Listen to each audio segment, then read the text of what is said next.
we've had amazing guests, but many of them have never been on a podcast before. So you need to be able to extract the stories that they're telling and be able to tie that back into that community. Welcome to the More Than Corporate podcast. I'm Amber Furman, recovering perfectionist and serial accomplisher. If you're anything like I used to be, you've been living your life thinking that if you accomplish enough stuff, you'll finally find the success you've always wanted. But what if it's not about accomplishing more stuff? What if it's about accomplishing the right stuff? I believe you don't find success, you create it by intentionally designing the life you want and having the courage to get out of your comfort zone to live your design. I went from doing what I was supposed to do to doing what I love to do, and now I get to help others do the same. Keep listening as I chat with inspiring people who make it their mission to live their best life every day and learn how you too can live the life you've always wanted.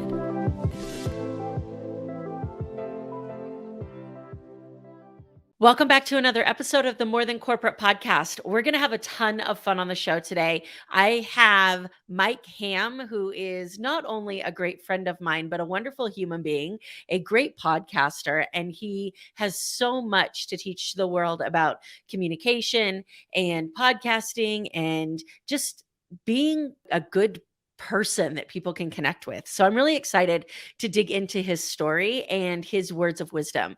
In July of 2020, Mike burst onto the podcasting scene with his original show, The Morning Spotlight. An energetic, passionate, and curious interviewer, Mike creates lasting and memorable bonds between his guest and his audience.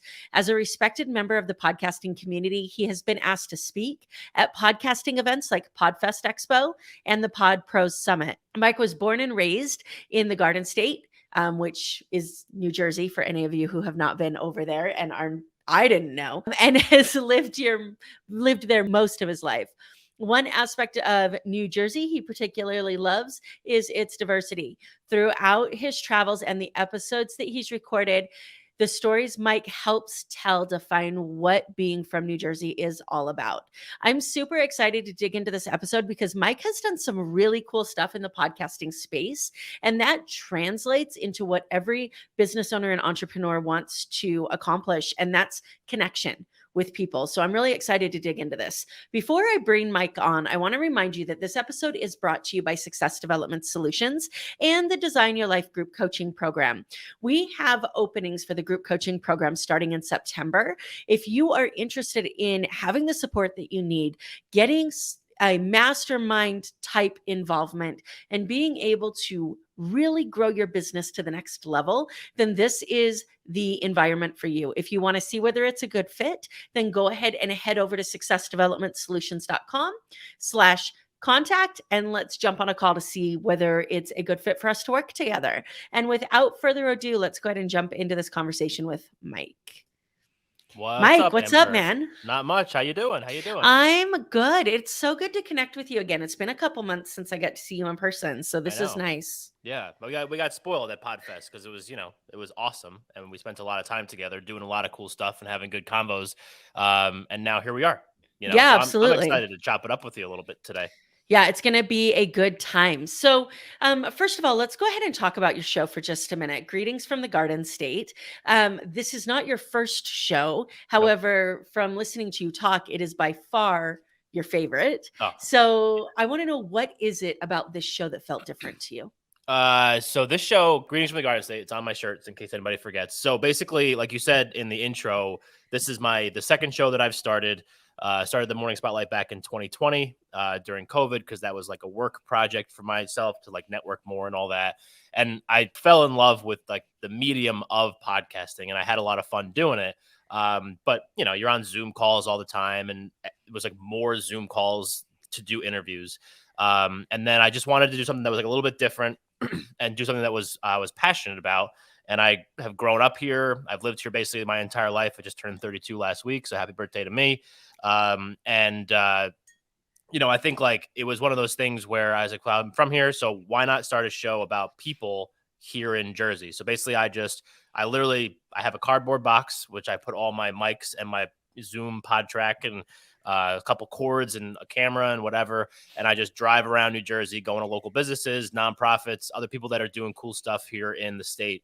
and sit down in their place and interview them and just kind of see what it's all about. So like in the intro, you said diversity is like what I think my favorite thing about New Jersey is. And it's one of the most diverse populations in the country, being the most densely populated state in the country. So you just have so many different kinds of people from so many different backgrounds that are doing such cool stuff. And we live 5 minutes apart, and it's crazy to see, like, and that you can't say that in a lot of other places in the country. So that's why, and when I started this show, that's kind of why I wanted to do it. And then I was kind of blown away with how well it was received out of the gate and how much, I mean, the Morning Spotlight was a successful show. You were on it. I had some great guests on there. And, but this one, just like the growth that I've seen over the first, what is that, like 10 months, has been great. So that's why it's a little bit different. That's kind of like the broad strokes version of what the show's all about. And that's where we are. Now we're here. Yeah. What is it because I think this is one of the most interesting conversations because we can talk about content, we can talk about communication, we can talk about all this stuff, and they would all be valid conversations to have. But something that you just said, which is that this is by far the most growth that you've seen from a podcast. What is it that you think your audience connects with in this podcast that they didn't connect with at the Morning Spotlight? So I think the Morning Spotlight was just too broad. Like I started it to be focused in the real estate world, and like that's my 9 to 5 job. Like I'm in that world. I sell title insurance for a living, and I just don't really want to talk about 1031 exchanges anymore. I really didn't. I just got burnt out from that. So then I just started like branching out into having different guests on. So people that they're maybe in the business world, like yourself, that are doing some different things, athletes, other podcasters that I just like, and I just wanted to talk to them more.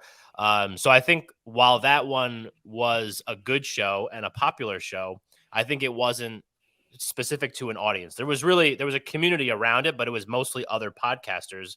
And I just, it didn't really get the kind of growth that I was maybe hoping for. This one, on the other hand, I think is a lot different because people that live in a place most of the time love where they live. Mm-hmm. Love might be strong, but I mean, there's stuff about Jersey that sucks. Like I'll be real about it. But I think that being here, living here, there's a reason why you live in a place that you do. So I think, and the people that are from New Jersey that have grown up here or maybe have moved here for whatever reason, they kind of see like what I'm talking about, and to kind of hear a story about the backstory on their favorite restaurant, or they see. We did an episode with the Seeing Eye, which is the premier seeing eye dog training center in the country here in the town that I live in. Yeah, so we did an episode with them, and I've seen them around town. I've lived here for 3 years all the time, like walking people around. Some are blindfolded. I was blindfolded.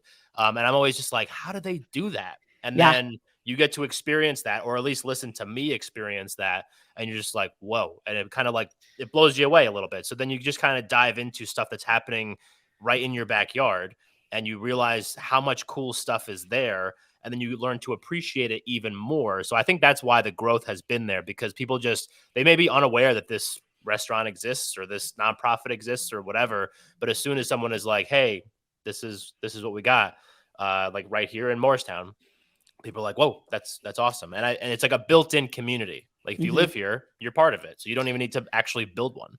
Yeah, I think that is the key word, is that community, right? Like everybody wants to see themselves in content. They want to see themselves in a conversation, and they're more likely to listen to things that they can relate to. And so this is where, whenever we're talking about building a business, we start talking about building a community first.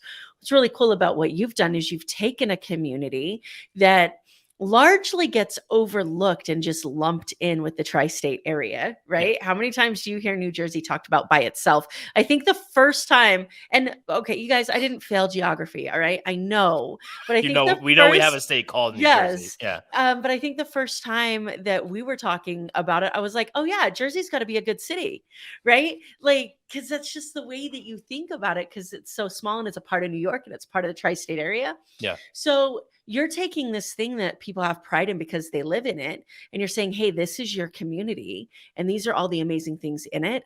You have the benefit of tapping into a community that exists already. A business owner and entrepreneur that is building a coaching, consulting, service-based business that is not location specific Yeah. has to figure out how to create an online community from a bunch of people that have different interests and live in different places. Okay. What do you think is the thing that translates the most between what you're doing, what they're doing, and the skills that both need? Ooh, okay. So I think it's just a realness. Like I think that's really what I've noticed, and we were talking about before. Like the types of people that I have on my show are not polished podcast guests by any stretch of the imagination. We've had amazing guests, but many of them have never been on a podcast before. So you need to be able to extract the stories that they're telling and be able to tie that back into that community. So I mean, there's people that have just like literally never been interviewed before about anything. I mean, Yeah. I love this place, so I'm going. And I think, that's sometimes where I think maybe, whether it was the morning spotlight or other shows that exist in the world, like you're always trying to like chase that guest, and then, but I think that kind of, it doesn't always necessarily serve the community that you have, right? So if you're, a online service provider, internet or entrepreneur, like coaching, that kind of stuff, like it doesn't, to me, the name of a guest is always cool. Everyone likes to chase that. But I think that if you just kind of whittle it down, you look at the people that are specific, very specific to what it is that you are doing, you could find some really good people that are really good guests. And granted, both shows, we've had a couple clunkers. I'm not going to, sit here and say that that's the case. But at the same time, like, I mean, I've been like people that are normally not on shows that are coming on my show, and we're sitting down like in their pizza shop and they just start talking and you're just like, I love this guy. Yeah. And like his stories are so great, and I think that that's maybe one of the things, like the key maybe is making sure that like, yeah, you can try to make sure that you're getting big guests and thinking that you're serving your people, but you really need to whittle it down and be like, what does my community need? So like my community needs to know more about the places that are in their backyard, and their community needs to know more about, whatever it is that they're doing. So I hope that answers your question. I think No, you it guys did a decent job. does. It does. And I think that that's such great advice, is finding out, what it is that your community has in common when it's not as blatantly obvious as the place that you live, Right. and the stores that you visit. Right. Yeah. You and I have had some really in-depth conversations about this topic. And one of the things that I love the most about what you're doing, this word is so hard for me to say, is the level of imperfection that it takes to be able to do this. And just to set the back tone a little bit for the people who were not privy to our private 2-person conversation at Podfest, here I was saying, Mike, I'm going to do kind of this in-person thing like you're doing. And I just got to find the perfect studio, and I got to find the perfect lighting. And then Mike shows me a video of a podcast episode he did where someone literally walked through the shot with a door for a construction. Yeah. And it was this level of authenticity, this level of realness, this level of humanness that made you want to dig in even more. And I know that there are people listening to this show who like to ride around the world on their little unicorns and be as perfect as possible. How hard was it for you to just sit down and say, all right, this is going to be the most imperfect conversation, and it's going to be the best one at the same time? I'm hopefully this doesn't blow up your question, but it wasn't hard at all. Like, honestly, the only thing that I did that I made sure that I did was I invested in like these mics and the recorder, because all I had was a USB mic that I recorded my old show on. And I just wanted it to be like thinking of, I think people think of podcasts and you need to be like you said, in your studio, and you have to like talk into the microphone like this. And then you have to really clean up the audio and make sure that you have all this shit on the walls that it like blocks the sound and all that. Sorry, I said shit. I don't know if I could do that or not. Nothing. They haven't heard from me. Okay, good. All right. I mean, that's true. I do know you. So I know that is the case. Yeah, but it really wasn't that hard. And like the more I tried to push the envelope, the more comfortable I got in those uncomfortable situations. So like you talked about the one with the person that was walking through the restaurant with the door, like that was happening. Like she was closed for 3 weeks. She was doing renovations on the restaurant. She was opening literally 24 hours after, and it's one of the most popular restaurants in town, and it's fantastic. 24 hours after we were going to record that episode. So it was like chaos. They were not close to done. Like they had, it's like they waited to the last day to make sure that they were doing the renovations on this place. And it was wild. Like if there was stuff happening, people are sawing in the background and like there's stuff going on. But then if you even have like the slightest little bit of, a decent mic and a slightest little bit of audio editing expertise, it's really not that big of a deal. I mean, like, granted, there's been some moments where it's like way too loud. I guess I was kind of worried, like, if you're a listener, what are you going to think when you're listening to it? But then I'm like, I don't care. Like, this is what it is. Like, this, if you come here, this is what it's going to sound like. So it kind of adds to that experience. The Seeing Eye episode, like I was blindfolded and we had just lavalier mics on. My buddy was filming me the whole time. And like, that was most of the episode. Like, and you hear traffic, you hear wind, you hear the trainer talking to me, you hear the dog doing stuff, you hear me asking him questions and getting ran into stuff sometimes. But that's what makes it cool. And I think that's what gives it that level of authenticity, because it's not like all super cleaned up and polished up and like, here it is, this is the greatest thing ever. Because at the end of the day, like, you're gonna get the same amount of listens whether it sounds really good or really terrible. I mean, that's probably not true, but yeah, I mean, I think like I've noticed that my community just likes the fact that it's a real thing, and like we just have some fun with it. Well, I think that there's a level of familiarity to this because I'm going to out myself here for just a minute. Even though it is the worst movie of all time, like hands down, one of my absolute favorite movies on the planet is Napoleon Dynamite, because I can watch it and I can look at it and know that, like, I played volleyball in that gym and I walked through, because they filmed that at my high school rivals Oh, high school in I didn't know Idaho. that. And so you watch it and there's this familiarity with the town and you are able to insert yourself into that. And I think that as content creators, as course providers, as any type of business owner and entrepreneur that wants to communicate with a person, that is the hardest part, is finding something that they can insert themselves into the conversation and feel like they belong. Yeah. You post your stuff on video and on audio, correct? Yeah. Right. So do you do any extra editing of the audio to fill in the parts that maybe don't make sense because they're not watching the video? Or how do you reconcile those two? I mean, I don't think really the audio version, I just take that, I lay it underneath the video stuff and make sure it all lines up. I add in my little segment things, and that's pretty much it. I mean, I should do a better job on YouTube because, whatever, but it's the imperfection side. But like the audio stuff, I think I like just kind of leaving it because I think it's broken up into the way we do the episodes normally. It's broken up into 3 different segments. Each segment is about 10 to 15 minutes long.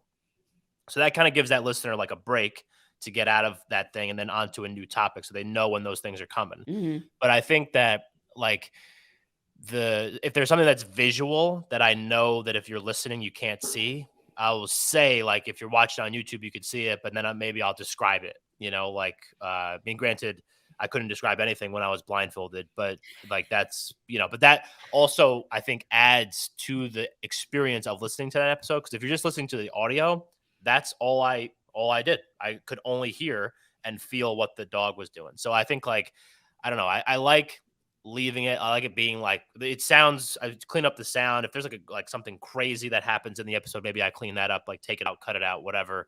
But I just the rawness of it. I think it just, because I mean, I think a lot of people, like you said before, they get hung up on like making it perfect. And if it's an audio version, that audio version needs to be perfect. The video version, that version needs to be perfect. Like, it still needs to be good. Like, nobody's going to listen to it if it sucks, or if, like, you're a bad host or you have bad sound and you're using, like just headphones like this, and then no mic. But I think, like, I don't know, I like the rawness of it. I like the realness of it. And I think that that's what makes it a fun show, because it's different than most of the other shows that you're going to listen to. Yeah, and I think also context is different, right? Yeah. And it's really interesting because I'd never really thought about this before. But I sent a couple of book title ideas to my coach and I said, "Hey, I'm working on my book. Which one of these do you like?"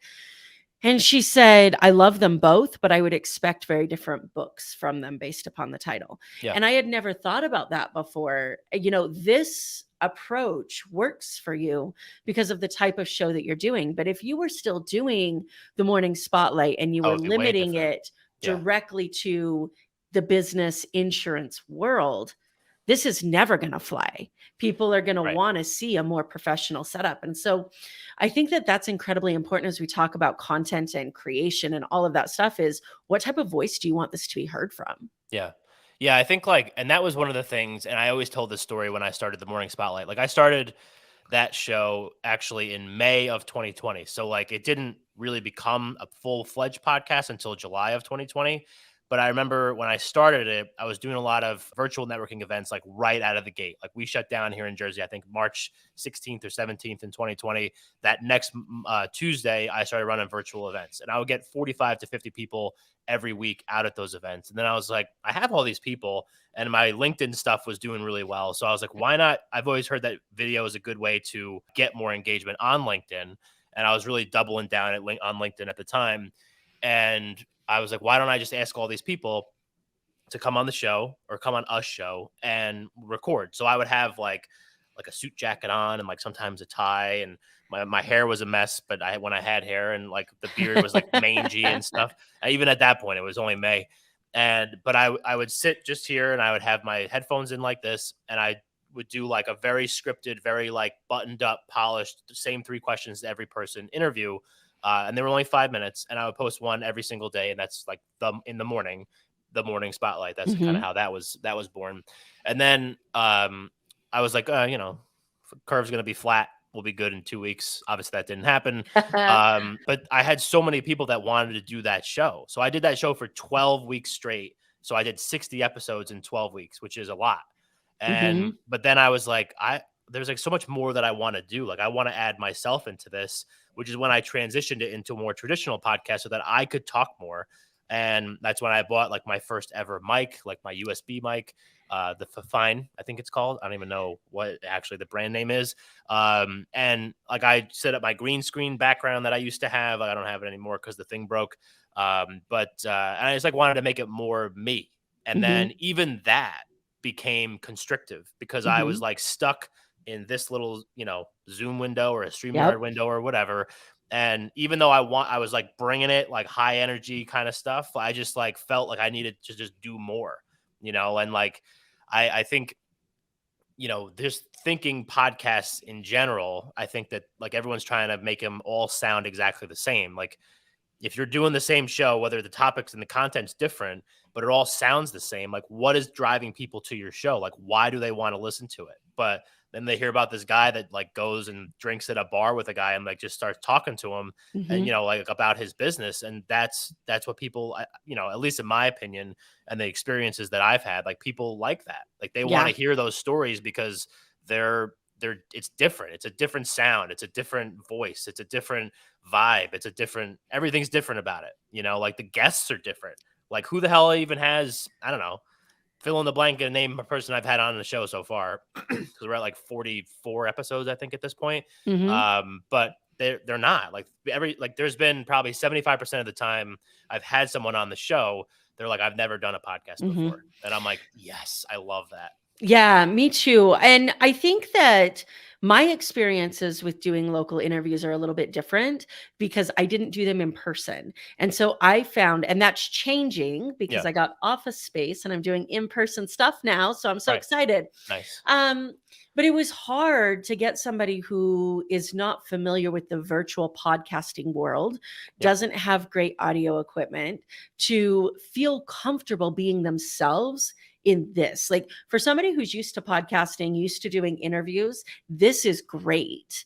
But to be able to pull out a story out of somebody who is nervous, you get that in-person energy and get them to calm down and it's a completely different experience. Yeah. So I think Like the that that's a best huge sorry, point. the best part about it is walking into like let's just say, I mean, I would choose the restaurant example, but go walking into a restaurant or like walking into like a little shop, and they Mhm. love showing you around Yeah. first. And they're like, where do you think will be good? And I'm like, oh, well, tell me what you're excited about. Like, what's cool in here and what do you want as the backdrop? Like stuff like that. Like when we Yeah. did the brewery, we wanted to make sure we had the bright tanks in the back where they actually pour from.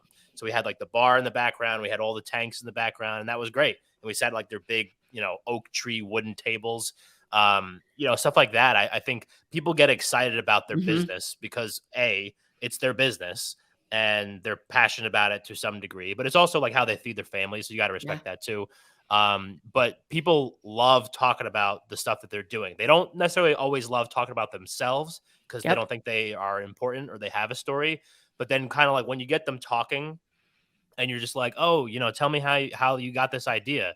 And they just start telling you this story. You're just like, what? Like, how do you Yeah. not think you don't have this story? And then you start digging, and then you're just like, you're getting gold that nobody's ever gotten before, which is like my favorite thing. It's amazing. Yeah, and we kind of touched on at the beginning the difference between these big name guests that we get and then like the local business owner type guests that we get. And I've had some big names on this podcast, and they're great to interview and they're fun to interview and they're great to know, but it's so hard to get something new from them Yeah. because they've been done so many interviews. So you're sitting here thinking, how can I get something out of this interview that nobody's ever heard before? Yeah. You know Where what I used to do? I used yeah. to go back and I used to listen to them on other shows. Mhm. And then I would hear, like you said, those same stories. They're all canned. I mean, they have to, like, it's part of their branding. But I wanted to try to ask them different questions. And without fail, I would get into that same thing and I'd be like, I've literally heard this story like 15 times already because I've listened to them on 15 different shows. And it's hard and it's Yeah. frustrating because you want something different. You want your show to be different. But that's kind of what I was talking about before. It's like you have an opportunity to talk to people that have nothing Yeah. online. And granted, that comes with its own challenges as a host to make sure that those stories people actually hear them and you're not just shouting them into a vacuum. But you have an opportunity there to excuse me, like take new stuff and that, like I said, new voices, new styles, new everything, and be like in your own little world. So like I like to say, like I am the best in the country at what I do because I don't know if there's a lot of people that do kind of what I do. You know what I mean? Yeah. Like I'm sure there are. I'm sure there's podcasts about communities that exist. I mean, there's a lot of podcasts that exist, so I'm sure there's another one. But I mean, as far as I know, like I'm the best one out there. I love that. I love that confidence though. So there's something that you said that really resonates with me, especially as an attorney, because I feel like this is something that I've had to work so hard at.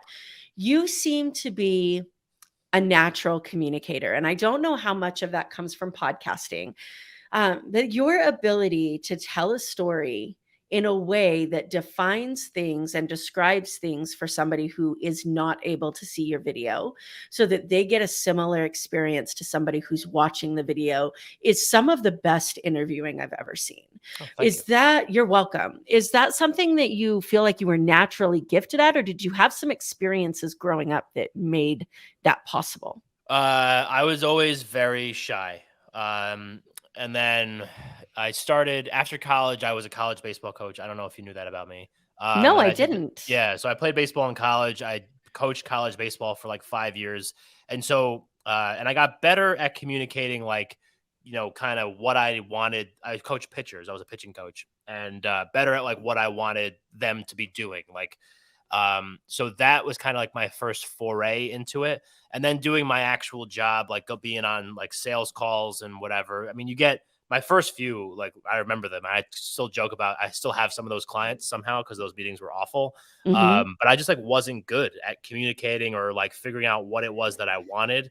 And honestly, like podcasting was the thing that really started turning that tide. And I think like I joked about how my original version of the morning spotlight was very scripted, but it was almost like I needed that to kind of get myself going because one of the Mhm. reasons why I want to transition, not just because I had wanted to have my own voice and kind of inject my own personality into it, it was like I was found myself so many times asking these same 3 questions.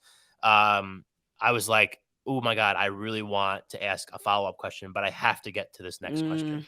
And then, even when I transitioned over, I would have a whole outline of what I wanted the show to hit on. And I would have my guests add to that outline to make sure that we were talking about the stuff that they wanted to do. And eventually I was just like, this is too much. Like, let's just yeah. like have some fun with it. Like, let our Yeah. hair down, so to Let's speak. just bullshit for a little bit. Exactly. And, I think so. No, it was never really like a natural thing for me, but this is why one of the reasons why have fallen in love with this medium is Mhm. because it has given me a voice, the one that I didn't even know that I had.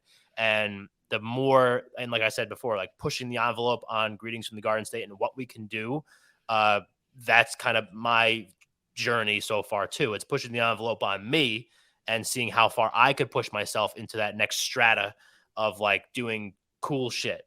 Like what can we do next? You know what I mean? So I think that's like, let's do something outside. Like let's Yeah. record it. I don't know. We did one. It was like down in Wildwood. It was so crazy. Like there was a party going on. The music was so loud, and we needed to record like a little 5-minute segment there.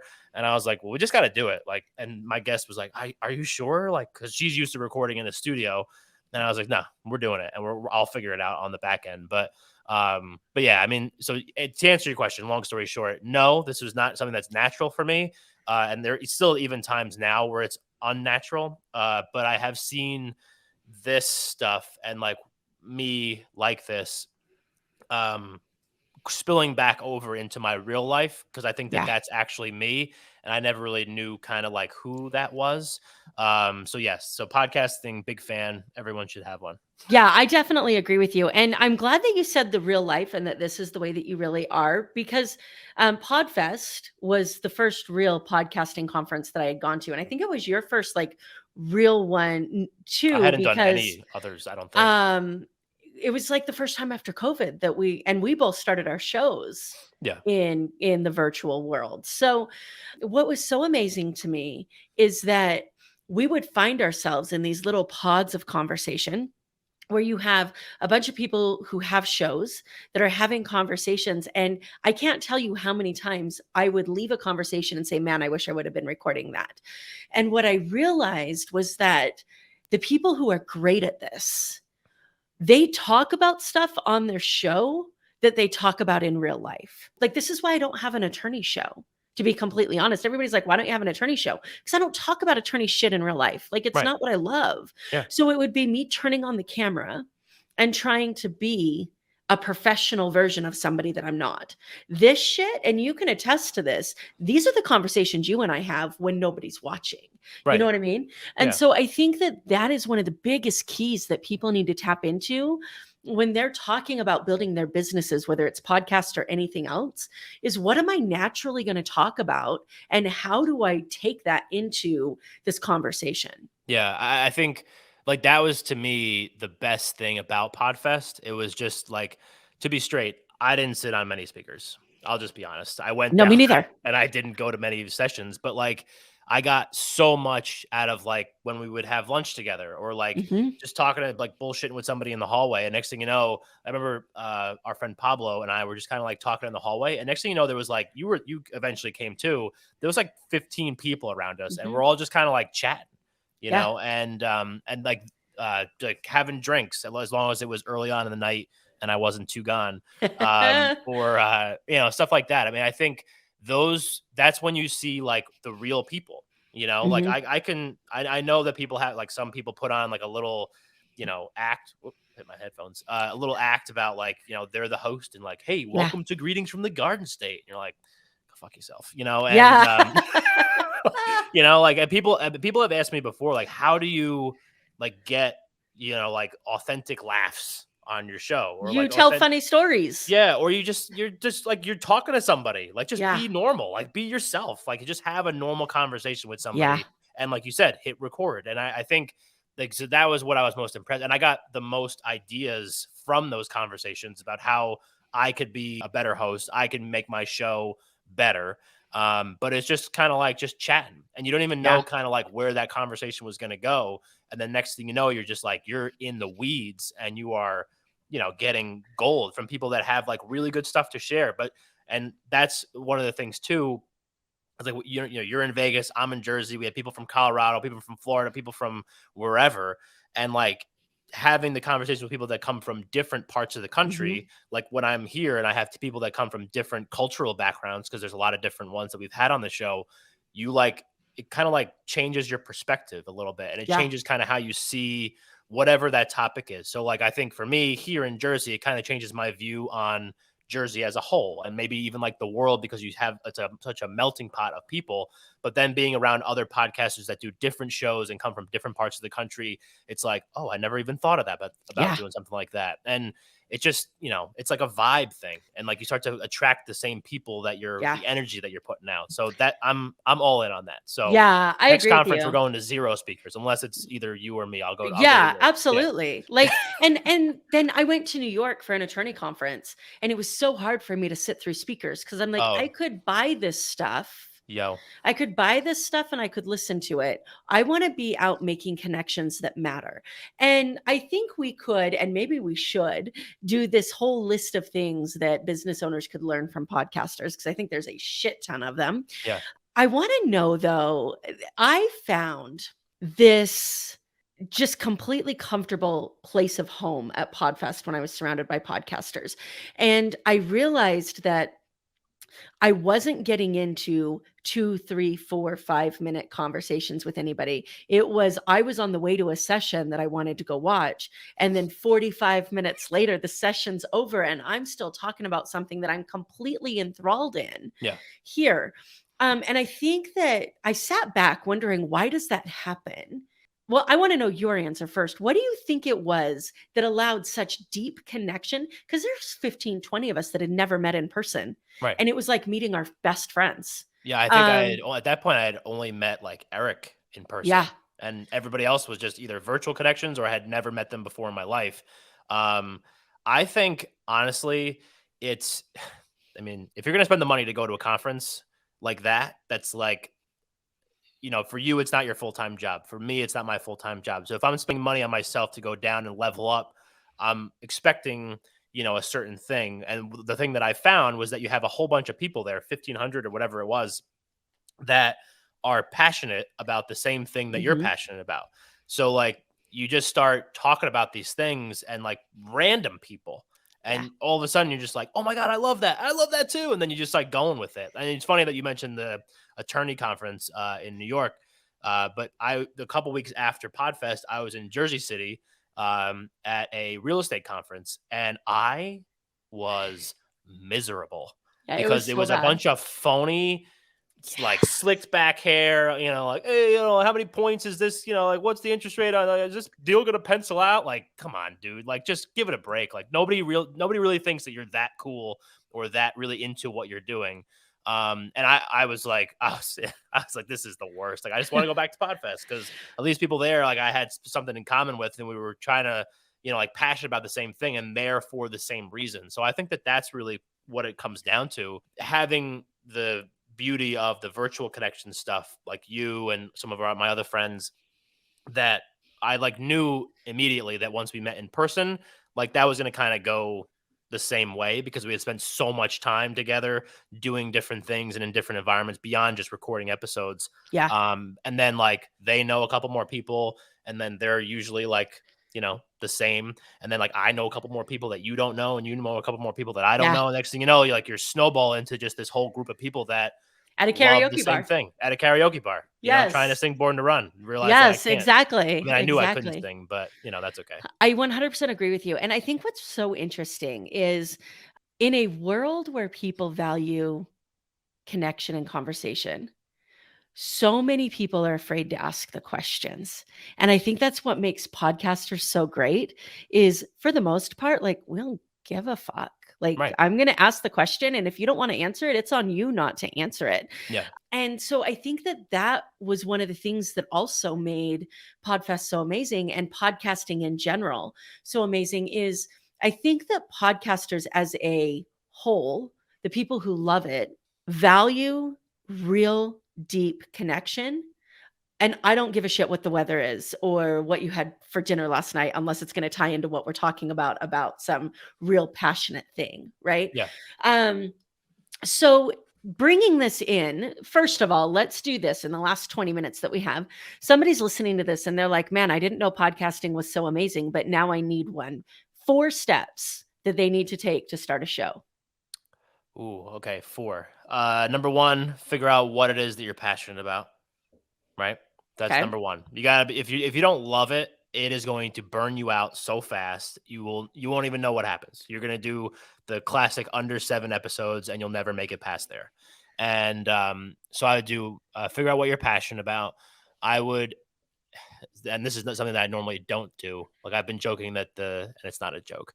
The whole concept of this show was born after like a few bourbons, and I was like, I'm gonna start a show about New Jersey, and then now it's like my whole life. But I would put together like some type of framework for the way that you want the show to be structured. And I don't mean structure like in minute 1 we're gonna talk about this, minute 2. It's just kind of like the episode, the style. Like what's your style gonna be? And that could be anything. And maybe you have to do a couple test runs on it to figure out what it actually is. So figure out what you're passionate about, figure out what kind of style of show you're going to have. And then I would say technical side, I think you would have to obviously buy a mic. I mean, you don't have to, but I think you should. The only reason why I'm able to do this show that I do now is because I have decent mics. So I would do that. And in there, I would also include know how to edit your own stuff, because I think that to me has been a big, granted it takes up a lot of time, but especially for Instagram stuff and social media stuff, I've gotten to a point where I can kind of do all that stuff myself, so I'll just slap together a reel real fast and get 2,000 views on it and just be like, okay, cool, that's great, and we'll just kind of keep it moving forward, so we don't have to rely on anybody else. Yeah. So it has to be passion, structure, style, whatever, technical stuff. And then the last one, I would just keep following up and maintaining the relationships that you've built. That's probably the most important one. It really is. So, you have, especially me being visible and out and going to see people. I try to go as much as possible back to those places. Or if I'm going to run a party, I'm inviting them to the party, and I'll be like, you don't have to pay for the ticket. You don't have to do anything. Just come. I just want to hang out. Let's talk about pizza. Let's talk about beer. Let's talk whatever you want to talk about, whatever you do. But I do try to spend, it's easy to sit here and, play video games and not do anything and just pretend like I'm working. But I'll just go and I'll just today, I would, in the morning, I went, met up with the girl I'm dating, and we sat, had a cup of coffee. She had to go do something, so I stayed there, did work. People were walking by hey, Mike, whatever. And then, last night for a while, I had my laptop and I was doing work at the brewery. That's I jokingly said it's my home office, my office away from home. I just set up in the corner of the bar. I get all my stuff. I do marketing stuff. I build out my, change my website. I do all kinds of stuff there, but I'm just out. I'm supporting them. I'm being visible with them. And, granted it's different because that's the style of my show, but even as a virtual thing, you can still do that. You can still engage with those people and feel like they're more than just episode 50, episode 60. They're a part of what you're doing. And it shows them that you value what you were able to bring to their show, because there's a lot of clout chasers out there. And that's fine. I mean, that's not my bag, but that's going to happen. So those are my 4. I'm love sure I'm it. missing something, but those are, I think. When I ask for 4, there's 9 million things you can say. So I think you picked 4 good ones. Yeah. The things I would say on that is relationships is the hardest. Yep. Because you're moving on and forward thinking and trying to figure out how to maintain. So you have the ones like the Yous, the Erics, the Todds, that you connect with and become friends with. But even that, I think the reason that we have built such a great friendship is because we connected so many times in a virtual format, right? Yep. The equipment side, I think, is incredibly important, and not going down a rabbit hole is incredibly important too, because I I could see myself spending, well, actually, can't see myself. I can go back and look at it 2 years ago when I still have boxes of shit that I bought from Amazon that I didn't need Yeah. to start my show. And really, all I needed was a $150 USB mic and a Yeah, I $10 started with a camera. $75 USB Yeah. mic, and it had a boom arm, and I thought I was so cool. I thought I was like Howard Yes. Stern, Yeah. and but like I think the equipment side for me specifically for this show was it needed to be mobile. So like Hmm. this is pretty mobile, Yeah. like this thing is incredibly mobile, and it just records on an SD card, and like I have one camera on a tripod, and like that's it because I can't travel with more because Yeah. I only have so many hands to carry stuff. I don't have a roadie, but Yeah. I think like it maybe to better say the equipment side of it, I think it would be like what you need to make your show successful. I I love don't it. know. I don't know if that's because Yeah. that again, like you said, could get taken to a whole other level. Like, oh, I think I need $1,000 microphone to be successful. Yeah. You Like this really whole don't. mic setup, I think I have 3 mics total: the stands, the cords, the recorder. I think it was probably like $500. Yeah. I mean, you can buy $1,000 microphone. It's still not going to help you form a sentence. Yeah, it's not gonna make So, you a good host either. Yeah, and, well, that's what you said. that's all right. I mean, you can repeat what I said. It's cool. Yeah, it's fine. I think that I encourage everybody who's listening to start some sort of show, whether it's interview style, whether it's solo style, whatever it is. I know I 100% believe that my life, the blessings that I have in it right now, are at least 75% attributed to the relationships that I've made through podcasting. Do you feel the same way? Oh, it's ridiculous. Yeah. Like I said earlier, like how podcasting kind of gave me my voice. Like I went through a period like after baseball was over, after my coaching career was over, after I started my title insurance job. Like I was like in like a really rough place. Like I just couldn't. Like I was just so like disconnected. I was like depressed. I was anxious. I was having panic attacks. I was like not in a good spot, and I like really bottomed out at one point. But then like here we are, and I like you wouldn't even think about that like when I talk now. Yeah. But I think that it was like um, the gift that I needed to give myself to figure out like, hey, just start talking, like Yeah. get yourself out there, like make yourself uncomfortable, even though like I was trying to like shield myself away from people, like just make yourself uncomfortable and try to do different things. And just like the confidence level has exploded. And then the people that I've met through that world, like this world, like yourself and all the other people that we were talking about before, like it's life changing. Yeah. Like now I have like all these other big ideas, and I know that I have people that I can go to and be like, hey, like, what do you think about this? Like, I want to do something crazy. And Yeah. they're like also crazy, kind of like me. And they're just like, yeah, I love that idea, like stuff like that. And Yeah. I think it's great. And like I said before, when we're talking about Podfest, like you're around people that are passionate about the same thing that you're passionate about. And I think no matter what your show is about, whether it's more than corporate, whether it's about New Jersey, whether it's about real estate, if I want to go back down that road, if you really love it, then you can find common ground and like help each other make each other better. I love how you laughed when you said, if I want to go back down the real estate. Well, I mean, I am Oh. technically, in case anybody that I work with is watching, I still work.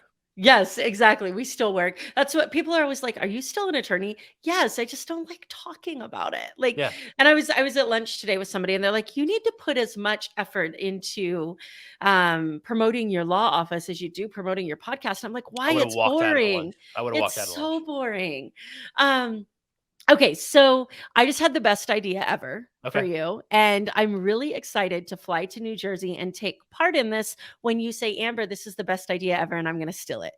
So it's not stealing, it's my gift to you. I Okay. think that instead of a pub crawl, you need to create a greetings from the Garden State crawl and pick like your top 10 or top 5 places and do like this event where you take people behind the scenes to the places in New Jersey that you have loved recording and show them why they are the best businesses in New Jersey. I think that's really cool. See, I told you. Yeah. There would be some logistical stuff we would have to figure out, but I think we could make it happen. Just So because, like if I'm here in Morristown, I've done a bunch of places around here because it's easy for me to get to.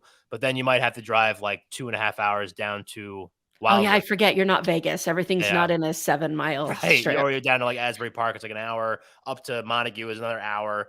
So I mean, granted, it's a small state, so you can get there like in a day and make it work. But logistically, we would have to kind of carve it out a little bit. But Or the we do events at places that we've Mhm. had on the show. So like I ran a party for the show back in April. Oh, I love So it. right before Podfest, and the brewery, like when I was talking about the brewery, but it was at Glenbrook Brewery. They're a former guest. So I rented out the space.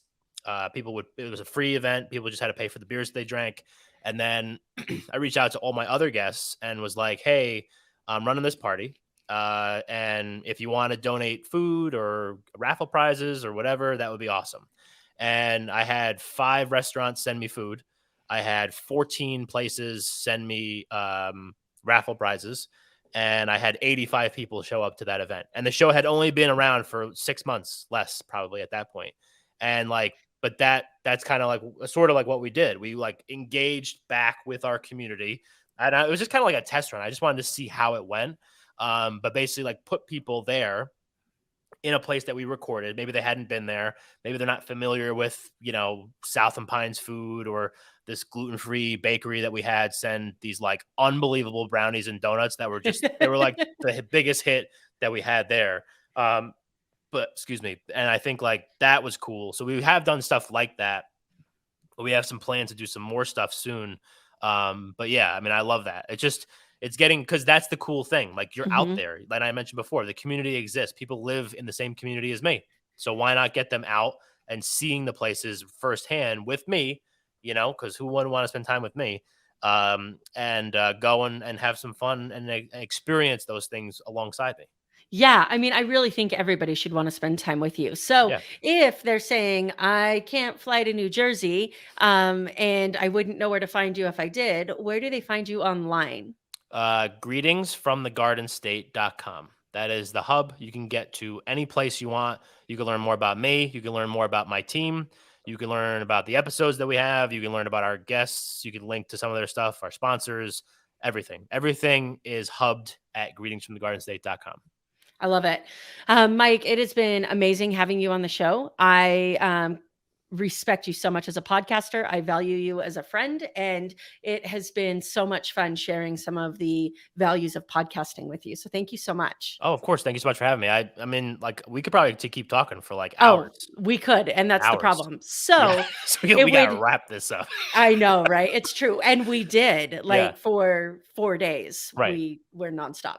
Yeah. So it would not be the More Than Corporate podcast without 2 things. Number 1, what does success mean to you? How do you define it? And how do you make sure that your actions fall within your definition of success? I'm gonna get outed here for being not like locked in all the time. So success to me means uh, hmm, I should have prepared. I would say success to me means like being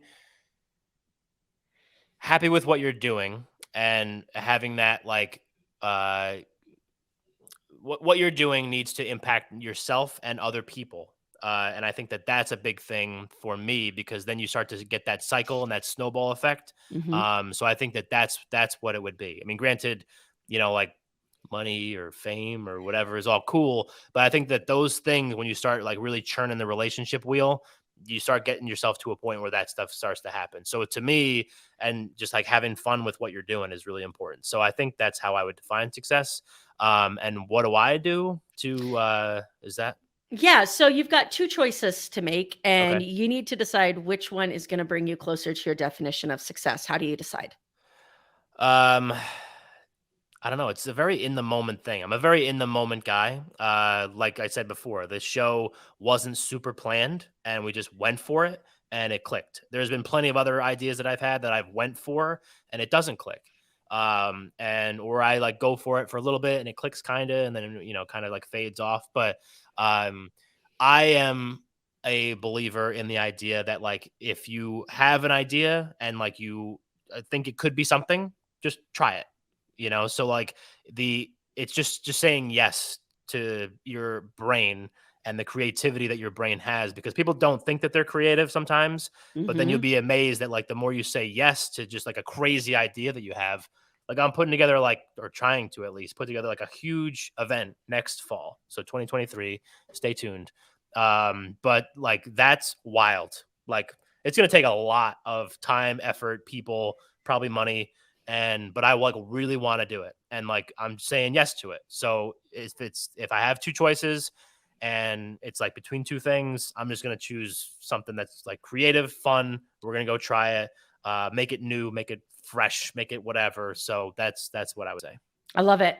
And the second thing is the random round. So are you ready? I'm going to ask you some questions. I'm ready. And you know, it's so funny because I can say this to you because I know that you will judge me and laugh at me, and that's okay. 100%. I start the random round like this every single time. I'm just going to ask you a few questions. And in my head, I say, Amber, what the fuck have you been doing for the last hour if it wasn't asking questions? So I need to figure Will out. these will be random, I guess? I know. I don't know. But is it okay if I ask you some questions after 45 minutes of asking you some questions? Yeah, I'll allow it. Okay, Judge Mike.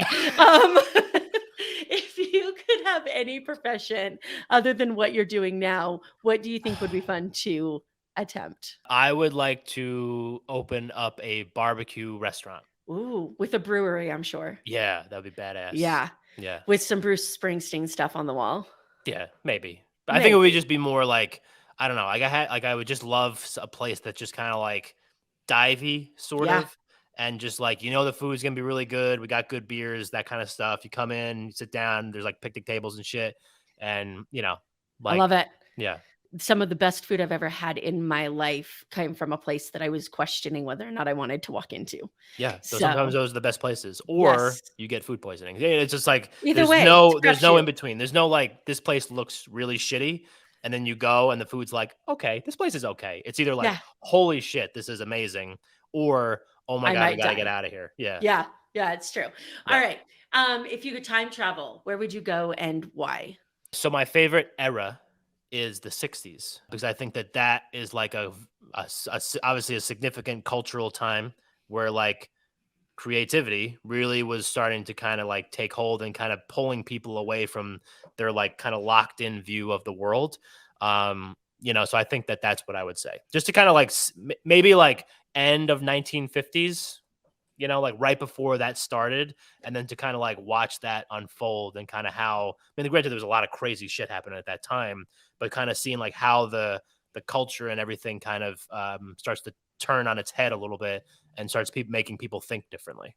Yeah, I love it so much. And the well, the 60s, they were just creativity in and of itself all around, right? There wasn't Yeah. the restrictions that we think of. Resources. I love reading, I love podcasting, I love listening to others. What's the most recommended resource that you have made to somebody who is looking to build better connections and grow a business? So Energy Bus by John Gordon. It's like probably the last book I ever read, which was a while ago. But I just like, I love the idea. It's like about, have you read that book before? I have not, but it's been recommended a couple times, so I think Okay. it needs to go on my list. Yeah. And it's just like, it's about surrounding yourself with people that have the same energy as you. And if they do, they're on the bus. And if they are an energy vampire, which means they suck the energy out of you, they're off the bus. And that's just like a good, I think, way to just live life in general. So I think that Mhm. that's what I would say.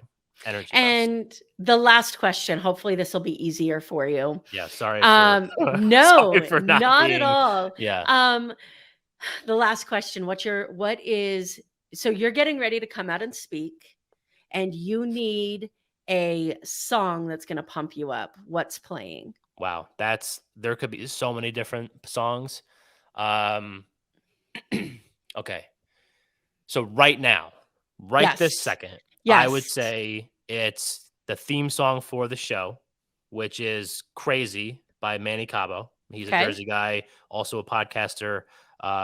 He was on my show, and so I would say that because like that's what I did for Podfest. That's, it's kind of like I love just like the vibe of it, and it's Yeah. like a little bit different. Nobody really knows it. It's not like a Bruce Springsteen song or whatever. But I would say that. I mean, there's so many, honestly. Like I just like sit in the car sometimes and just like listen to like an entire song just because I don't want to get out yet because it's just like Yeah. getting me jacked up. But I would say that because it just kind of like it gets me, not that I listen to it when I'm actually doing the interview or like play it, but it just kind of like gets me back to like, hey, like this is what we're doing. This reminds me of my show. This reminds me of kind of all the shit that we got going on and how crazy we are for doing all the stuff that we do. So that would be the song. I love it. All right, Mike, one last time, because again, you and I will be here until midnight tomorrow if we don't wrap it up. Where can people track you down if they want to have a conversation? GreetingsfromtheGardenState.com. That's the hub. You can get to me through there. Very active on Instagram. That's like my main social media platform. So that's at Greetings from the Garden State. So you can shoot me a DM. Be happy to chat about whatever it is that you want to chat about. I love it. Thank you so much for spending some time with us, Mike. It's been amazing, and I appreciate you so much. Yeah, thank you, Ember. Thanks so much for having me. Thank you so much for listening to this episode of the More Than Corporate podcast. If anything that was said during this episode resonated with you or provided value in any way, it would mean the world to me if you would head over to iTunes and leave a rating and review for the More Than Corporate podcast. Thank you so much for taking the time to do that. I'm really looking forward to connecting with you. If you'd also like to connect, I've created a Facebook group that is full of amazing people who also make it their mission to live their best life every single day. If that sounds like something that you're interested in, the name of that Facebook group is Success Center. Head over there, request to join, and I look forward to connecting with you soon.